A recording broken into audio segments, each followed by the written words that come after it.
ಏನು ಹೇಳ್ದೆ ಕೇಳದೆ ಸಡನ್ಲಿ ನಿಮ್ ನಂಬರ್ನ ಯಾರಾದ್ರೂ ಬ್ಲಾಕ್ ಮಾಡಿದ್ರೆ ನಿಮ್ಮ ರಿಲೇಶನ್ಶಿಪ್ ಅಲ್ಲಿ, ಸೊ ಅವರಿಗೆ ಈ 3 ವಿಚಾರನ ಕೇಳಿ 3 ಪ್ರಶ್ನೆಗಳನ್ನ ಮಾಡಿ. ಸೊ ಏನು ಅಂತ ನೋಡ್ಕೊಂಡ್ ಬರೋಣ. ಅದಕ್ಕಿಂತ ಮುಂಚೆ ಫಸ್ಟ್ ಟೈಮ್ ಚಾನಲ್ ನೋಡ್ತಾ ಇದ್ರೆ ಸಬ್ಸ್ಕ್ರೈಬ್ ಮಾಡಿ, ಸಪೋರ್ಟ್ ಮಾಡಿ. ಬೆಸ್ಟ್ ಆಗಿರತಕ್ಕಂಥ ವಿಚಾರಗಳನ್ನ, ಇನ್ಫಾರ್ಮೇಶನ್ ಗಳನ್ನ ಆಸ್ ಎ ಮೋಟಿವೇಶನ್ ಆಗಿ ನಾನು ಶೇರ್ ಮಾಡ್ತಾ ಇದ್ದೀನಿ. ಸಪೋರ್ಟ್ ಮಾಡಿ. ಓಕೆ, ಅಂಡ್ ವಿಡಿಯೋ ಕೊನೆ ತನಕ ನೋಡಿ. 3 ವಿಚಾರಗಳನ್ನ ತಿಳ್ಕೊಂಡ್ಮೇಲೆ ಏನ್ ಅನ್ಸುತ್ತೆ ಅದನ್ನ ಕಾಮೆಂಟ್ ಸೆಕ್ಷನ್ ಅಲ್ಲಿ ಕಮೆಂಟ್ ಮಾಡಿ. ಅಂಡ್ ವಿಡಿಯೋ ಇಷ್ಟ ಆದ್ರೆ ಒಂದು ಲೈಕ್ ಮಾಡೋದನ್ನ ಮರಿಬೇಡಿ. ಫಸ್ಟ್ ಪಾಯಿಂಟ್ ಏನ್ ಗೊತ್ತಾ, ಕಾರಣ ಹುಡುಕಿ ಯಾಕೆ ಸಡನ್ ಆಗಿ ಬ್ಲಾಕ್ ಮಾಡಿದ್ರು ಅನ್ನೋದನ್ನ ತಿಳ್ಕೊಳ್ಳಕ್ಕೆ ಪ್ರಯತ್ನ ಮಾಡಿ. ನೀವು ಯಾರಾದ್ರೂ ನಿಮ್ಮ ನಂಬರ್ನ ಬ್ಲಾಕ್ ಮಾಡಿದ್ರೆ ಸುಮ್ಮನೆ ಬಿಡಬೇಡಿ. ಅದಕ್ಕೆ ರೀಸನ್, ಪರ್ಟಿಕ್ಯುಲರ್ ರೀಸನ್ ತಿಳ್ಕೊಳ್ಳಿ. ಅದು ನೆಗೆಟಿವ್ ಪಾಸಿಟಿವ್ ಸೆಕೆಂಡ್ ವಿಚಾರ. ಬಟ್ ಯಾಕೆ ಮಾಡಿದ್ರು? ಈಗ ಏನು ಹೇಳ್ದೆ ಕೇಳದೆ ಸುಮ್ಮನೆ ಬ್ಲಾಕ್ ಮಾಡ್ಬಿಟ್ರೆ ಅಲ್ಲಿ ನಿಮ್ಗೇನು ವ್ಯಾಲ್ಯೂನೇ ಇಲ್ವಾ? ಎಲ್ಲದಕ್ಕೊಂದು ವ್ಯಾಲ್ಯೂ ಇದೆ. ಹಾಗಂತ ಅವ್ರೊಟ್ಟಿಗೆ ಜಗಳ ಮಾಡಿ, ಮತ್ತೊಂದ್ ಮಾಡಿ, ಇನ್ನೊಂದ್ ಮಾಡಿ ಏನು ಹೇಳ್ತಾ ಇಲ್ಲ. ಜಸ್ಟ್ ತಿಳ್ಕೊಳ್ಳಿ ಯಾಕೆ. ಏನ್ ಮಾಡಿದೀರಾ ನೀವು? ಬೇಡವಾಗಿದ್ದೀರಾ? ಇನ್ಯಾರೋ ಬಂದ್ಬಿಟ್ಟಿದಾರಾ? ಅಥವಾ ನೀವೇನಾದ್ರು ತಪ್ಪು ಮಾಡಿದೀರಾ? ಅನ್ಯಾಯ ಮಾಡಿದೀರಾ? ಯಾವ ರೀಸನ್ಗೆ ಬ್ಲಾಕ್ ಮಾಡಿದಾರೆ? ರೀಸನ್ ಬೇಕಲ್ವಾ? ರೀಸನ್ ತಿಳ್ಕೊಳ್ತೀರಾ ಬಿಡ್ಬೇಡಿ. ಬಟ್ ಶಾಂತವಾಗಿ ಕೇಳಿ ಅಷ್ಟೇ. ಜಗಳ ಮಾಡಕ್ ಹೋಗ್ಬೇಡಿ. ಜಗಳ ಮಾಡಿ, ಯಾಕಂದ್ರೆ ಯಾರ ಲೈಫಲ್ಲೂ ಬಲವಂತವಾಗಿ ಯಾರು ಇರ್ಕೂಡ್ದು. ಬಟ್ ಕೇಳಿ ಅಷ್ಟೇನೆ. ಆಮೇಲೆ ರೀಸನ್ ತಿಳ್ಕೊಂಡ್ಮೇಲೆ ಹೆಲ್ದಿ ಅನ್ಸಿದ್ರೆ ಇರಿ. ಇಲ್ಲ ಇವ್ರೇನೋ ನೌಟಂಕಿ ಮಾಡ್ತಿದ್ದಾರೆ, ಇನ್ಯಾರೋ ಬಂದಿದ್ದಕ್ಕೆ ನಾಟಕ ಮಾಡ್ತಿದಾರೆ ಅನ್ಸಿದ್ರೆ ಅಲ್ಲದೆ ಎಕ್ಸಿಟ್ ಆಗಿ ಅಷ್ಟೇ. ಸೆಕೆಂಡ್ ಕೇಳುವಂತ ಪ್ರಶ್ನೆ ಏನ್ ಗೊತ್ತಾ, ಕಾರಣ ಕೊಡದೇ ಇದ್ದಾಗ ವಾದ ಮಾಡಕ್ ಹೋಗ್ಬೇಡಿ, ಮೌನವಾಗಿರಿ. ಅವ್ರು ಸಪೋಸ್ ನೀವೇನಾದ್ರು ಕೇಳ್ಬೇಕಾದ್ರೆ ಕಾರಣನೇ ಕೊಟ್ಟಿಲ್ಲ ಅನ್ಕೊಳ್ಳಿ.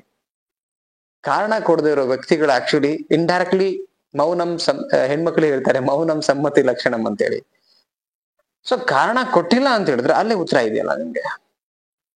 ಇಷ್ಟಪಟ್ಟು ಪ್ರೀತಿ ಮಾಡಿ ಇಷ್ಟು ದೂರ ಬಂದ್ಮೇಲೆ ಈಗ ನಿಮ್ಗೆ ಅವ್ರು ಯೋಚನೆ ಮಾಡಕ್ ಟೈಮ್ ತಗೋತಿದ್ದಾರೆ, ಯೋಚನೆ ಮಾಡ್ತಿದ್ದಾರೆ ಅಂತ ಹೇಳಿದ್ರೆ ಏನರ್ಥ? ನಿಮ್ ಅವಶ್ಯಕತೆ ಮುಗಿದಿದೆ ಅಂತ ಅರ್ಥ. ಶುರುವಾತಲ್ಲಿ ಯೋಚನೆ ಮಾಡ್ಬೇಕಿತ್ತು, ಇವ್ರೊಟ್ಟಿಗೆ ಹೋಗ್ಲಾ ಬೇಡ, ಒಪ್ಕೊಳ್ಳ, ಏನ್ ಮಾಡ್ಬೇಕು ಅಂತ.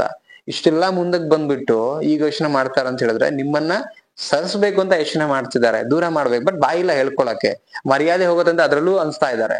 ಬಟ್ 100% ಏನು ಅಂತ ಹೇಳಿ ಗೊತ್ತಾ, ನಿಮ್ಮನ್ನ ಮೌನವಾಗಿದ್ದಾರೆ ಅಂತ ಹೇಳಿದ್ರೆ ಸರಿಸ್ಬೇಕು, ದೂರ ಮಾಡ್ಬೇಕು, ಎಕ್ಸಿಟ್ ಮಾಡಿಸ್ಬೇಕು ಅಂತಾನೆ ಕಾಯ್ತಿರ್ತಾರೆ. ಅದಕ್ಕೆ ಬ್ಲಾಕ್ ಹಾಕಿರ್ತಾರೆ. ಕಾರಣ ಕೊಡಕ್ಕೆ ಮುಖ ಬೇಕಲ್ಲ. ಮರ್ಯಾದೆ ಇಲ್ಲದೆ ಇರೋರು. ನೀವು ನಿಯತ್ತಾಗಿದ್ದೀರಾ, ನೀವೇನು ಮಾಡ್ತಿಲ್ಲ. ಅವ್ರು ಹೇಳ್ದಂಗೆ ಎಲ್ಲಾ ರೀತಿಯ ಪರ್ಫೆಕ್ಟ್ ಇದ್ದೀರಾ. ಬಟ್ ಸ್ಟಿಲ್ ಅವರು ನವರಂಗಿ ಆಟ ಆಡ್ಲಿಕ್ಕೋಸ್ಕರ ಆಡ್ತಾ ಇದ್ದಾರೆ. ಸೊ ಅದಕ್ಕೋಸ್ಕರ ಏನೂ ಮಾತಾಡ್ದಿರಾ ನಂಗೆ ಗೊತ್ತಿಲ್ಲ, ಮಾಡಿದೀನಿ ಅಷ್ಟೇ, ನಂಗೆ ಗೊತ್ತಿಲ್ಲ, ಇದೊಂದೇ ಆನ್ಸರ್ ಬರೋದಾಗುತ್ತೆ. ಓಕೆ, ನೆಕ್ಸ್ಟ್ 3ನೇ ಪಾಯಿಂಟ್. ಎಲ್ಲಾ ರೀತಿಯಿಂದ ನೀವು ಕರೆಕ್ಟ್ ಇದ್ದ ಮೇಲೂ ಕೂಡ ಅರ್ಥ ಮಾಡ್ಕೊಳ್ದೆ ಇದ್ದಾಗ ಏನ್ ಮಾಡ್ಬೇಕು? ನೀವು ಮೌನವಾಗಕ್ ಶುರು ಮಾಡಿ.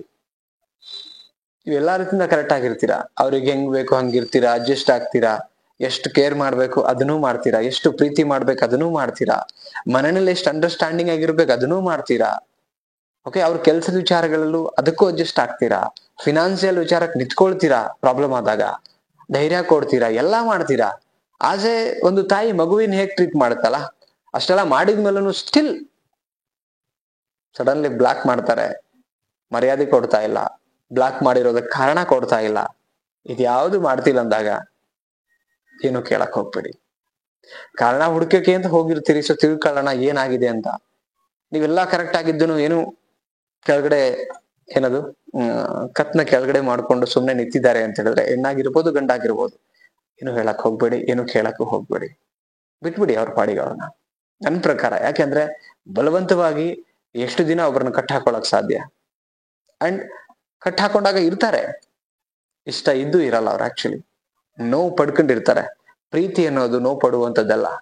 ನೋವಲ್ಲೂ ಕೂಡ ಖುಷಿ ಕಾಣೋದು, ನೋವಲ್ಲೂ ಕೂಡ ಪ್ರೀತಿಯಿಂದ ನಗನಗ್ತಾ ಬಾಳುವಂಥದ್ದು. ಅದೇ ಇಲ್ಲ ಅಂದ್ಮೇಲೆ ಅಂತ ಅವ್ರು ನಾವೇನಕ್ಕೆ ನಮ್ಮೊಟ್ಟಿಗೆ ಅಲ್ವಾ? ಸೊ ಈ 3 ವಿಚಾರನ ನನಗನ್ನಿಸ್ತು ಶೇರ್ ಮಾಡ್ಬೇಕು ಅಂತ ಶೇರ್ ಮಾಡಿದೀನಿ. ನಿಮ್ಗೇನ್ ಅನ್ಸುತ್ತೆ? ನಿಮ್ಮ ಅನಿಸಿಕೆ ಕಮೆಂಟ್ ಮಾಡಿ. ಕಂಜೂಸ್ ಮಾಡ್ಬೇಡ್ರಯ್ಯ ವಿಡಿಯೋ ನೋಡ್ತಿರೋರು. ಅಕ್ಕ ತಂಗಿರಲ್ಲಿ ಕೇಳ್ಕೊತೀನಿ, ಅಣ್ಣ ತಮ್ದಿರಲ್ಲಿ ಕೇಳ್ಕೊತೀನಿ, ವಿಡಿಯೋ ಶೇರ್ ಮಾಡ್ರಪ್ಪ. ಒಂಚೂರು ಇಷ್ಟ ಆದ್ರೆ ಶೇರ್ ಮಾಡಿ, ಕಂಜೂಸ್ ಮಾಡ್ಬೇಡಿ. ಅಂಡ್ ಕಮೆಂಟ್ ಮಾಡಿ, ವಿಡಿಯೋ ಇಷ್ಟ ಆದ್ರೆ ಲೈಕ್ ಮಾಡಿ. ಯಾವ್ಯಾವ್ದೋ ರೀಲ್ಸಿಗೆ ಕಮೆಂಟ್ ಮಾಡಿ ಏನೇನೋ ಮಾಡ್ತಾರೆ. ಬಟ್ ಒಂದ್ ರೈಟ್ ಇನ್ಫಾರ್ಮೇಶನ್, ಒಂದ್ ರೈಟ್ ಕಂಟೆಂಟ್ ಅಂತ ಮನಸ್ಸಾಗ ಕಾಂಟ್ರವರ್ಸಿ ಇರಬೇಕು, ಇಲ್ಲ ಬೋಲ್ಡ್ ಇರಬೇಕು, ಏನೋ ಒಂಥರ ಮೋಟಿವೇಶನ್ ಕೊಡುವಂಥದ್ದು, ರೈಟ್ ಇನ್ಫಾರ್ಮೇಶನ್ ಇಷ್ಟ ಆಗುತ್ತೆ ಜನಗಳಿಗೆ ಅಲ್ವಾ? Anyway, thank you so much. At least 34K complete ಮಾಡಿಸಿದ್ದೀರಾ. Thank you so much. ಮತ್ತೊಂದು ಟಾಪಿಕ್ ಅಲ್ಲಿ ಸಿಗ್ತೀನಿ. ಬಾಯ್.